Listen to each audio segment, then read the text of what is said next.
আসসালামু আলাইকুম ওয়া রাহমাতুল্লাহি ওয়া বারাকাতুহু। বক্তৃতার বিষয় হলো বর্তমান যুগে পবিত্র কোরআনের ভবিষ্যৎবাণীর পূর্ণতা। পবিত্র কোরআন আল্লাহ তাআলার এক ঐশী কিতাব। এটি মানবীয় কোনো শক্তির মাধ্যমে বা মানবীয় কোনো ক্ষমতায় লিখিত কোনো গ্রন্থ নয়, বরং এই কিতাব সেই মহান স্রষ্টার পবিত্র কালাম, যিনি অদৃশ্যের দ্রষ্টা। যেমন আল্লাহ তাআলা পবিত্র কোরআনে বলেছেন, কুল লা ইয়ালামু মান ফিস সামাওয়াতি ওয়াল আরদি আল গায়বা ইল্লাল্লাহ, যে হে মহানবী হযরত মুহাম্মদ মুস্তাফা সাল্লাল্লাহু আলাইহি সাল্লাম, তুমি ঘোষণা দিয়ে বলে দাও যে আকাশ এবং পৃথিবীতে যারাই থাকুক না কেন, আল্লাহ ছাড়া আর কেউ গায়েবের সংবাদ জানে না। পবিত্র কোরআন এই সৃষ্টি জগতের অন্তর্নিহিত এমন এমন সংবাদ আমাদেরকে দান করেছে, এবং এমন এমন সংবাদ ও সত্য তথ্যে এবং তত্ত্বে ভরপুর, যা যুগে যুগে স্রষ্টার অস্তিত্ব প্রমাণ করে এসেছে। পবিত্র কোরআনে যে সমস্ত সত্য তত্ত্ব এবং ভবিষ্যৎবাণী রয়েছে, তা রাসূল আকরাম হযরত মুহাম্মদ মুস্তাফা সাল্লাল্লাহু আলাইহি ওয়াসাল্লামের যুগ থেকেই আমরা পূর্ণ হতে দেখি। এবং যে সমস্ত ঘটনাবলী এবং যে সমস্ত ভবিষ্যৎবাণী রাসূল আকরাম সাল্লাল্লাহু আলাইহি ওয়াসাল্লামের যুগে প্রকাশিত হয়েছে এবং বাস্তবায়িত হয়েছে, সেগুলো দেখে সাহাবীদের ঈমান বৃদ্ধি পেয়েছিল এবং সাহাবীরা ঈমানী শক্তিতে বলীয়ান হয়েছিলেন। বর্তমান যুগের কিছু এমন ঘটনাবলী এবং এমন কিছু ভবিষ্যৎবাণীর পূর্ণতা উপস্থাপন করব, যা স্পষ্ট করবে যে এই কালাম কোনো মানবীয় ক্ষমতায় লিখিত কোনো গ্রন্থ নয়। পবিত্র কোরআন সেই মহান স্রষ্টার গ্রন্থ এবং কালাম, যিনি এই বিশ্বজগৎ সৃষ্টি করেছেন, যিনি আমাদেরকে সৃষ্টি করেছেন। যেমন একটি ঘটনা আমি আপনাদের সামনে রাখতে চাই। পবিত্র কোরআনের সূরা বনী ইসরাঈলের 105 নম্বর আয়াতে এটি বর্ণিত হয়েছে। আল্লাহ তাআলা বলছেন, ওয়া কুলনা মিন বা'দিহি লিবানি ইসরাঈলা উসকুনুল আরদা ফাইজা জাআ ওয়াদুল আখিরাতি জি'না বিকুম লাফিফা। এরপর আমরা বনী ইসরাঈলকে বললাম, প্রতিশ্রুত এই ভূখণ্ডে তোমরা অবস্থান করো, আর যখন ভবিষ্যতের প্রতিশ্রুতি পূর্ণ হবে, তখন আমি তোমাদেরকে আবার একত্র করে এখানে নিয়ে আসব। একটু লক্ষ্য করেন আল্লাহ তাআলার কালামের মাঝে এবং একটু প্রণিধান করেন এই বাক্যে। আল্লাহ তাআলা বলছেন, হে বনী ইসরাঈল, তুমি এই অর্থাৎ কেনানে, ফিলিস্তিনে অবস্থান করো। আর সেই সাথে আল্লাহ তাআলা বলছেন, যখন ভবিষ্যতের প্রতিশ্রুতি আসবে, আবার তোমাদেরকে এখানে আমি নিয়ে আসব, সমবেত করব। একটু বাক্য চয়নটা লক্ষ্য করি আমরা। আবারও আপনাদের সাথে এখানে এই ময়দানে দেখা হবে। এর অর্থই হলো যে হয়তোবা আমাদের মাঝে একটা বিরতি যাবে, যে বিরতিতে আপনাদেরকে এই স্থান থেকে চলে যেতে হবে এবং আবার আমরা এসে এখানে একত্রিত হব। ঠিক একইভাবে আল্লাহ তাআলা যখন বনী ইসরাঈলকে বলছেন যে হে বনী ইসরাঈল, তোমরা এই পবিত্র ভূমিতে এবং এই প্রতিশ্রুত ভূমিতে তোমরা অবস্থান করো, কিন্তু ভবিষ্যতের ওয়াদা যখন, প্রতিশ্রুতি যখন পূর্ণ হবে, তখন তোমাদেরকে আবার এখানে আমি পুনরায় নিয়ে আসব। এই যে আল্লাহ তাআলা বলেন আবার এখানে পুনরায় নিয়ে আসবেন, এটি সাব্যস্ত করে যে নিশ্চয়ই এই বনী ইসরাঈলকে এই দেশ থেকে বিতাড়িত করা হবে। অতএব এক সময় আসলো যখন এই ইহুদিদেরকে বনী ইসরাঈল থেকে বিতাড়িত করা হলো, পৃথিবীর বিভিন্ন অঞ্চলে এবং দেশে তাদেরকে ছড়িয়ে ছিটিয়ে দেওয়া হলো, বিচ্ছিন্ন হয়ে গেল। কিন্তু এখন আপনাদের সামনে আমি রাখছি, দেখুন কিভাবে আল্লাহ তাআলার এই প্রতিশ্রুতি অক্ষরে অক্ষরে পূর্ণ হয়েছে, যা আল্লাহ তাআলা আজ থেকে 1400 বছর আগে হযরত মুহাম্মদ মুস্তাফা সাল্লাল্লাহু আলাইহি ওয়াসাল্লামের মাধ্যমে আমাদের কাছে জানিয়েছিলেন। 1882 সন থেকে শুরু করে 1903 সাল পর্যন্ত ওসমানী তুর্কিরা প্রথমবার এই পৃথিবীতে ছড়িয়ে ছিটিয়ে থাকা এবং বিতাড়িত এই ইহুদিদেরকে এই ফিলিস্তিনে পুনরায় বসতি স্থাপনের অনুমতি প্রদান করে। এরপর থেকে রাশিয়ায় যে সমস্ত ইহুদিরা ছিল, তারা ধীরে ধীরে সেখানে বসতি স্থাপন করা শুরু করে দেয়, এবং ইউরোপের বিভিন্ন স্বার্থান্বেষী যে শক্তিগুলো আছে, তারাও এই বাইতুল মুকাদ্দাসে নিজেদের কনসুলেট বা দূতাবাস প্রতিষ্ঠা করা শুরু করে। এবং এরই ধারাবাহিকতায় পরবর্তীতে তেল আবিব নামক একটি তেল আবিবের যে ইহুদিদের শহর, সেটি প্রতিষ্ঠা লাভ করে। এবং ব্রিটিশের পক্ষ থেকে একটি প্রস্তাবও রাখা হয় যেন এটিকে আলাদা রাজ্য হিসেবে স্বীকৃতি দেওয়া হয়। এবং পরবর্তীতে লিগ অফ নেশনস বা বর্তমানে যেটি ইউএনও হিসেবে আছে, তারা ব্রিটিশের এই প্রস্তাবকে মেনে নেয় এবং ব্রিটিশকে তাদের সমস্ত এই ইহুদিদের অধিকার সংরক্ষণের ক্ষেত্রে তাদেরকে অনেক দায়িত্ব এবং অনেক ক্ষমতা তাদেরকে প্রদান করা হয় এবং অধিকার প্রদান করা হয়। এবং ধীরে ধীরে 1947 সালে সারা পৃথিবীর ইহুদিরা একে একে করে সেই জায়গায় যেতে থাকে। এবং আজকে আপনারা যারা এখানে আছেন, তারা সবাই সাক্ষী যে আজকের ফিলিস্তিনের কি অবস্থা এবং ইহুদিরা নিজেদের রাজ্য, নিজেদের অবস্থানটা কিভাবে গেড়ে নিয়েছেন। এবং পবিত্র কোরআনে যে আল্লাহ তাআলা বলেছেন, ওয়াইজা জাআ ওয়াদুল আখিরা, যখন ভবিষ্যতের প্রতিশ্রুতি আসবে, জি'না বিকুম লাফিফা, এবং তোমাদেরকে সারা পৃথিবী থেকে আমরা একে একে করে সেখানে সমবেত করব। অতএব 1400 বছর আগে কৃত হযরত মুহাম্মদ মুস্তাফা সাল্লাল্লাহু আলাইহি ওয়াসাল্লামের প্রতি আল্লাহ তাআলার এই ভবিষ্যৎবাণী যেটি এই পবিত্র কোরআনে সংরক্ষিত আছে, আজকে আমরা অক্ষরে অক্ষরে পূর্ণ হতে দেখেছি এবং দেখছি। কোরআন শরীফের আরেকটি আয়াত আপনাদের সামনে রাখছি, সূরা কাহফের 48 নম্বর আয়াত। সেখানে আল্লাহ তাআলা বলছেন, ইয়াউমা নুসাইয়িরুল জিবালা ওয়া তারাল আরদা বারিজাতান ফাহাশারনাহুম ফালাম নুগাদির মিনহুম আহাদা। যে আমরা পাহাড়কে সঞ্চালিত করব, তুমি পৃথিবীকে তার অভ্যন্তরীণ জিনিসকে উদ্গীরণ করতে দেখবে, আর আমরা তাদেরকে সমবেত করব, তাদের কেউ এ থেকে বাদ পড়বে না। একটু বাক্যে লক্ষ্য করেন, আল্লাহ তাআলা বলছেন পাহাড়কে সঞ্চালিত করবেন, আবার বলছেন পৃথিবী তার নিজস্ব অভ্যন্তরীণ বিষয়গুলোকে উদ্গীরণ করে দিবে। কিন্তু এরপর আল্লাহ তাআলা কি বলছেন, ওয়া হাশারনা হুম, হুম শব্দ ব্যবহার হয় মানুষের জন্য, অথচ এর পূর্বে পাহাড় এবং মাটির কথা আসছে।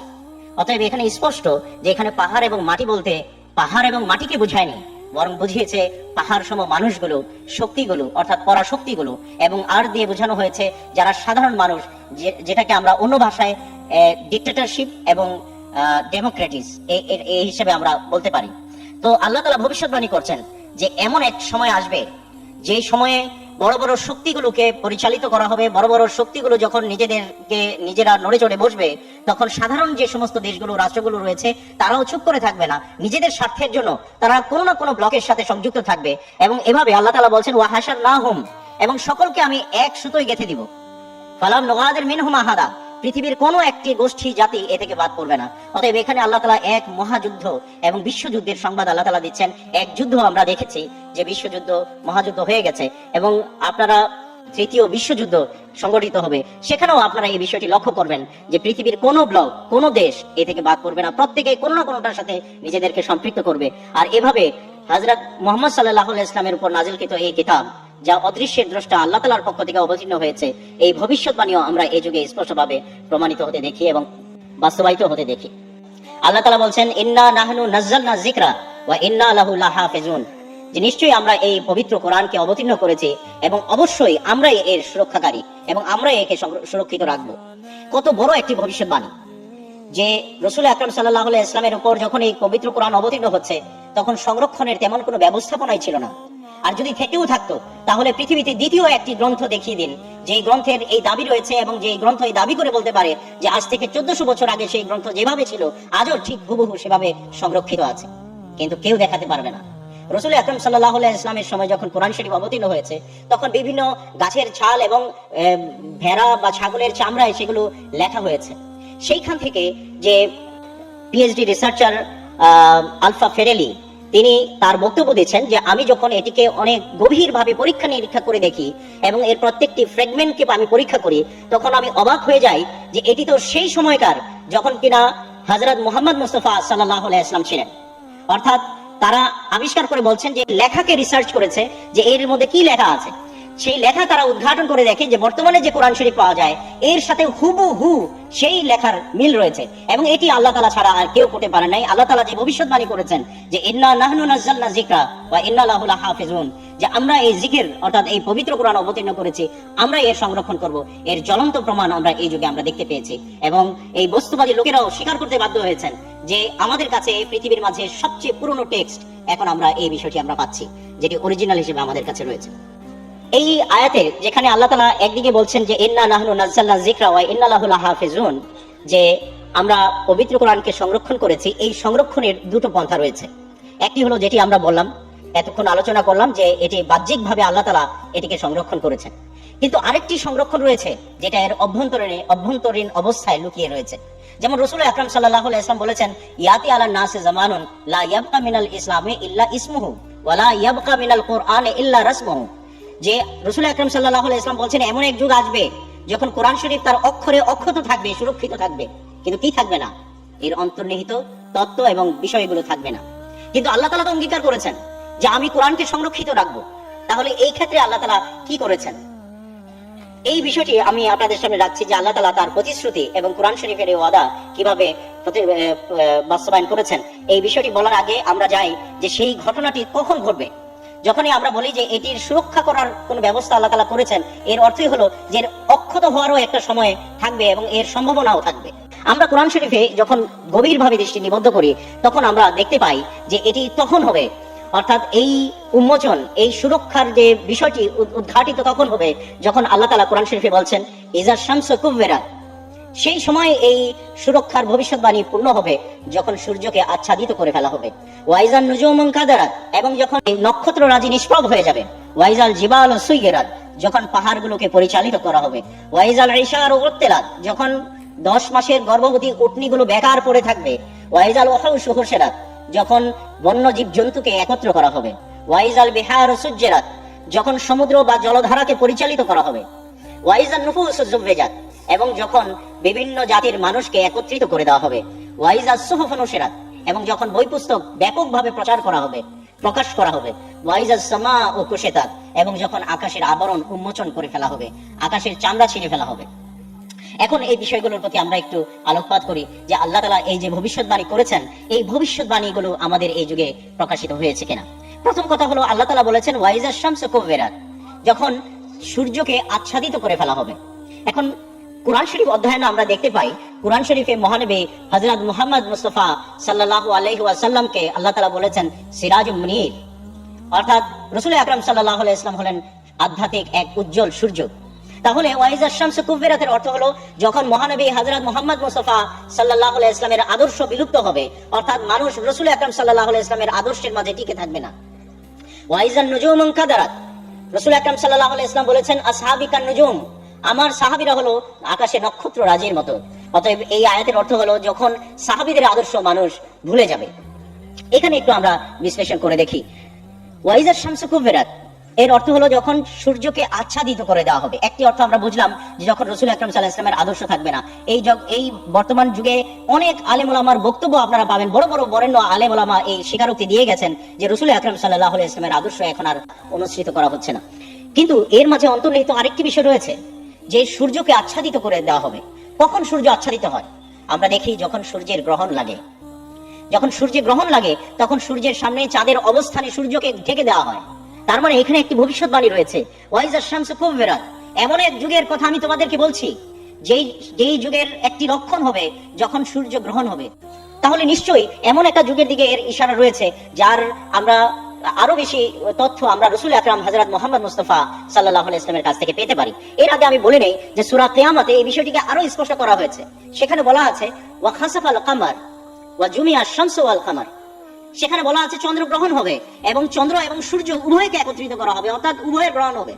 এখন আমরা একটু খুঁজে দেখি রাসূল আকরাম হযরত মুহাম্মদ মুস্তাফা সাল্লাল্লাহু আলাইহি ওয়াসাল্লাম আমাদেরকে কোরআন শরীফের এই ভবিষ্যৎবাণীর ব্যাপারে বা এই বিষয়ে আমরা কোনো দিক নির্দেশনা পাই কিনা।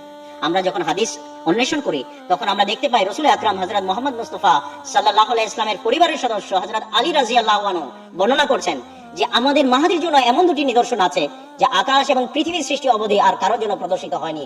আর সেটি হলো একই রমজান মাসে চন্দ্রগ্রহণের প্রথম তারিখে চন্দ্রগ্রহণ এবং সূর্যগ্রহণের মধ্যম তারিখে সূর্যগ্রহণ হবে।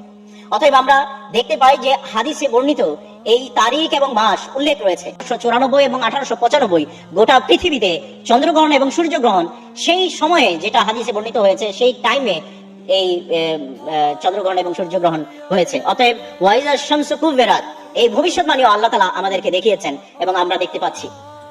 ওয়াইজাল জিবারু সুইরাত, যখন পাহাড়কে পরিচালিত করা হবে। এই বিষয়টি বোঝার জন্য আপনাদেরকে একটি উদাহরণ বলি। এমনি এই কথাটা যখন আমি অনুবাদ করলাম যে পাহাড় পরিচালিত করা হবে, আপনাদের মাথায় একটা প্রশ্ন আসা উচিত, পাহাড়কে আবার কিভাবে পরিচালিত করে? পাহাড় তো ধাক্কা দিয়ে সরানো যাবে না। কিন্তু আপনাদেরকে যদি আমি একটা উদাহরণ দেই তাহলে এই বিষয়টি আপনারা খুব সহজে বুঝবেন। যেমন আমরা যদি বলি এই রাস্তাটা কোথায় যায়, রাস্তার কি যাওয়ার কোনো ক্ষমতা আছে? নাই। তাহলে আমরা কেন বলি এই রাস্তা কোথায় যায়? আমরা তো বলতে পারি যে এই রাস্তা দিয়ে আমরা কোথায় যেতে পারি, কিন্তু বলি না। আমাদের ভাষা আমাকে এটা শেখায়, ভাষার বাগধারায় আমাদেরকে শেখায় যে এই বিষয়গুলোর এভাবে বহিঃপ্রকাশ হতে পারে। ঠিক একইভাবে আল্লাহ তাআলা বলেছেন ওয়াইজাল জিবালু সুইরাত, যখন পাহাড়গুলোকে পরিচালিত করা হবে, অর্থাৎ পাহাড় পরিচালিত হবে না, বরং মানুষ সেই পাহাড়ের মাঝে এমন ভাবে আবাস গড়ে তুলবে যেন পাহাড় তাদের জন্য প্রতিবন্ধকই না। আমরা দেখতে পারি যে সূরা কিয়ামা এবং অন্যান্য সূরার মাঝে এই বিষয়টি আরো স্পষ্ট করা হয়েছে যে পাহাড়কে উড়িয়ে দেওয়া হবে। অর্থাৎ আমরা দেখতে পাচ্ছি যে বর্তমান যুগে আমরা দেখি পাহাড়কে কিভাবে ডিনামাইট দিয়ে উড়িয়ে সুড়ঙ্গ করে সেখানে রাস্তা তৈরি করা হচ্ছে, পাকা রোড করা হচ্ছে, রেল গাড়ির ব্যবস্থা করা হচ্ছে। অতএব পাহাড় এখন কোনো প্রতিবন্ধক মানুষের জন্য না। অতএব আল্লাহ তাআলা ভবিষ্যৎবাণী করছেন ওয়াইজাল জিবালু সুইরাত, অর্থাৎ এমন প্রযুক্তির আবিষ্কার হবে এবং এমন সব ব্যবস্থাপনা তৈরি হবে, এক সময় আসবে যখন তোমরা পাহাড় কোনো প্রতিবন্ধকতা থাকবে না, যখন পাহাড় তোমাদের সমতল ভূমির মতো তোমরা পাহাড়কে পরিচালিত করতে পারবে। অতএব সেই যুগ আমাদের চোখের সামনে রয়েছে, যা আমরা দেখতে পাচ্ছি। এরপর আরেকটি ভবিষ্যৎবাণী ওয়াইজাল ইশারু উত্তেলা, 10 মাসের গর্ভবতী উটনিগুলোকে বেকার পড়ে থাকতে দেখবে। আশ্চর্য ব্যাপার, উটকে মরুভূমির জাহাজ বলা হয়। গর্ভবতী উট এ কারণে আরো বেশি দামি, কেননা তার মাঝে আরো উট রয়েছে। আল্লাহ তাআলা বলছেন যে সেই যুগ যখন আসছে তখন তোমরা দেখবে যে এই উট বেকার পড়ে থাকবে। কোরআন শরীফে অপর এক জায়গায় আল্লাহ তাআলা বলছেন ওয়াল খায়লা ওয়াল বিগালা ওয়াল হামিরা লিতারকাবুহা ওয়াজ জিনাতান, যে গাধা, খচ্চর এবং এই ঘোড়া তোমাদেরকে তোমাদের বাহন পরিবহনের জন্য তোমাদেরকে দেওয়া হয়েছে, যেন তোমরা এটার মধ্যে আরোহণ করতে পারো। ওয়াজিনাতান, এবং সৌন্দর্যের জন্য দেওয়া হয়েছে। এরপর আল্লাহ তাআলা বলছেন ওয়া ইয়াখলুকু মা লা তা'লামুন, এবং আল্লাহ তাআলা এমন এক সময় আসবে যখন আল্লাহ তাআলা এমন এমন পরিবহন সৃষ্টি করবেন যার সম্পর্কে তোমাদের কোনো ধারণাই নাই। এই বিষয়ে যে ওয়াইজাল ইশারা উত্তেলা যখন আমরা হাদিসে দৃষ্টি দেই তখন আমরা স্পষ্টভাবে সেখানে দেখতে পাই যে কথাটা আমি এখন বললাম যে পরিবহন হিসেবে এর কথার উল্লেখ। রাসূল আকরাম সাল্লাল্লাহু আলাইহি ওয়াসাল্লাম বলছেন ওয়ালা ইউতরাকান্নাল কিলাস ফালা ইউসআ আলাইহা, যে তখন উটগুলোকে পরিত্যক্ত অবস্থায় ছেড়ে দেওয়া হবে এবং তাদের উপরে চড়ে কেউ সফর করবে না। আজকে যারা আরবে যাচ্ছেন, আজকে যারা বিভিন্ন জায়গায় সফর করছেন, আপনারা দেখতে পাবেন যে এই পরিত্যক্ত উটগুলো সাক্ষী দিচ্ছে যে আল্লাহ তাআলা কোরআন শরীফে যে ভবিষ্যৎবাণী আজ থেকে 1400 বছর আগে করেছিলেন তা অক্ষরে অক্ষরে পূর্ণ হয়েছে। আজকে আরবে এবং হেজাজ এবং অন্যান্য জায়গা যে মরুভূমির মধ্য দিয়েও এই রেল লাইনের ব্যবস্থা করা হয়েছে, বিভিন্ন অন্যান্য যানবাহনের ব্যবস্থা করা হয়েছে, এমন এমন যানবাহনের ব্যবস্থা হয়েছে যা মানুষের সফরকে এত সহজ করে দিয়েছে যে আজকে উটের জন্য কেউ সফর করার জন্য উটের জন্য কেউ অপেক্ষা করে থাকে না। আর এই পরিত্যক্ত এবং বসে থাকা উটগুলো সাক্ষ্য দিচ্ছে যে এটি পবিত্র কোরআনের সেই ভবিষ্যৎবাণীর পূর্ণতা যা আল্লাহ তাআলা কোরআন শরীফে করেছিলেন ওয়াইজাল ইশারু উত্তিলাত, যে এই 10 মাসের গর্ভবতী উটনিগুলো বেকার করে থাকবে, তাদেরকে কেউ জিজ্ঞেসও করবে না। বলা আছে ওয়াইজাল উহুশু হুশিরাত, যখন বন্য জীব জন্তুকে একত্র করা হবে। এখানে ব্যাখ্যার কোনো অবকাশ নেই। রাসূল আকরাম সাল্লাল্লাহু আলাইহি ওয়াসাল্লামের যুগে এটা কেউ কল্পনাও করেনি, কিন্তু যেহেতু এটা আলিমুল গায়বে ওয়া শাহাদার কিতাব, যেহেতু এটি ভবিষ্যতের সংবাদ প্রদান করে এবং প্রত্যেক যুগে যুগে আল্লাহ তাআলার অস্তিত্ব এবং কোরআন শরীফ যে আল্লাহ তাআলার গ্রন্থ এটি প্রমাণ করে, এই কারণে আল্লাহ তাআলা এই ভবিষ্যৎবাণী করেছেন যে এমন এক সময় আসবে যখন সেই প্রতিশ্রুত মাসিহ এবং মাহাদির এবং মহাপুরুষের আগমনের সময় হবে, তখন ওয়াইজাল ওয়াহুশু হুশিরাত, বন্য জীব জন্তুকে একত্র করা হবে। আজকে আপনারা দেখতে পারেন বিভিন্ন এলাকায় বিভিন্ন চিড়িয়াখানা করা হয়েছে। বিশ্বের বিভিন্ন অঞ্চল থেকে বন্য জীব জন্তু ধরে ধরে এনে সেখানে রাখা হয় যেন মানুষ সেগুলোকে দেখতে পারে। এই ভবিষ্যৎবাণী কোরআন শরীফের, যেটি আজকে আমরা পূর্ণ হতে দেখি। এরপর বলা আছে ওয়াইজাল বিহারু সুজ্জিরাত, যখন সমুদ্র বা জলধারাকে পরিচালিত করা হবে। এখন দেখুন, এটি জলধারাকে পরিচালিত অর্থাৎ কয়েকটা হতে পারে। একটি হলো যেখানে পানি সেচের ব্যবস্থা নাই, মানুষ ফসল ফলাতে পারছে না, সেখানে সেচ প্রকল্পের ব্যবস্থা করার যুগ আসবে। আজকে আপনারা দেখতে পারেন যে অনেক পতিত জমি যেগুলো আগে মানুষ কল্পনাও করতো না এখানে কোনো ফসল হতে পারে, মানুষ পানি সেচের মাধ্যমে সেখানে উর্বর জমি তারা তৈরি করে ফেলছে এবং পানিকে তারা ব্যবহার করছে এবং পরিচালিত করছে। আরেকটি ভাবে এটি প্রমাণিত হয়, এবং যখন আমরা কোরআন শরীফে আরো গভীরভাবে দৃষ্টি দেই তখন আমরা সূরা রহমানে আরেকটি আয়াত পাই যেখানে এই আয়াতের সাথে সম্পৃক্ততা আমরা খুঁজে পাই। সেখানে আল্লাহ তাআলা বলছেন মারাজাল বাহরাইন, দুই সমুদ্রকে এক করে দেওয়া হবে, মার্জ করে দেওয়া হবে। মারাজাল বাহরাইন ইয়ালতাকিয়ান, দুই সমুদ্রকে এক করে দেওয়া হবে, মিলিয়ে এক করে দেওয়া হবে, একাকার করে দেওয়া হবে। এরপরের আয়াতে আল্লাহ তাআলা বলছেন যে এটা কিভাবে এক করবে, সমস্যাটা কোথায়? আল্লাহ তাআলা বলছেন বায়নাহুমা বারযাখুন, এই দুই সমুদ্রের মধ্যবর্তী অবস্থায় একটা প্রতিবন্ধক আছে, লা ইয়াবগিয়ান, এটার জন্য অতিক্রম করা সম্ভব হয় না। আল্লাহ তাআলা বলছেন যে আল্লাহ তাআলা ভবিষ্যৎবাণী করছেন যে এমন এক যুগ আসবে যখন দুটো সমুদ্রকে এক করে দেওয়া হবে। এবং আপনারা যদি আজকেও ইন্টারনেটে বা গুগলে পানামা এবং সুয়েজ ক্যানেলের সার্চ দেন, আপনারা ম্যাপ সহ দেখতে পারবেন যে কিভাবে দুটো সাগরকে, ভূমধ্য সাগর এবং লোহিত সাগরের মধ্যবর্তী আপনার খনন করে কিভাবে এই দুটো সমুদ্রকে এক করে দেওয়া হয়েছে। অথবা এটি আরেকটিও হতে পারে যে প্রশান্ত মহাসাগর এবং আটলান্টিক মহাসাগরকে এক করে দেওয়া হয়েছে। আপনারা গুগলে সার্চ করে এই ম্যাপ সহ আপনারা এটি দেখে নিতে পারেন যে আজ থেকে 1400 বছর আগে আল্লাহ তাআলা এই যুগের জন্য ভবিষ্যৎবাণী করেছিলেন যে এমন এক যুগ আসবে যখন দুই সমুদ্রের মধ্যবর্তী যে প্রতিবন্ধক সেটাকে উড়িয়ে দিয়ে দুই সমুদ্রকে এক করে দেওয়া হবে। এবং আল্লাহ তাআলা আমাদেরকে সেই যুগ দেখিয়েছেন এবং আমরা আজকে নিজের চোখে সেই ভবিষ্যৎবাণীর পূর্ণতা দেখছি। এরপর আল্লাহ তাআলা বলছেন ওয়াইজান নুফুস জুববাজাত, যখন বিভিন্ন জাতি গোষ্ঠীর লোককে একত্র করা হবে। আজকে বাংলাদেশে ঘুরে দেখেন না, সারা পৃথিবীর লোক বাংলাদেশে চলাচল করছে। যে কোনো একটা দেশে যান, সেখানে সব দেশের লোক আপনি পাচ্ছেন।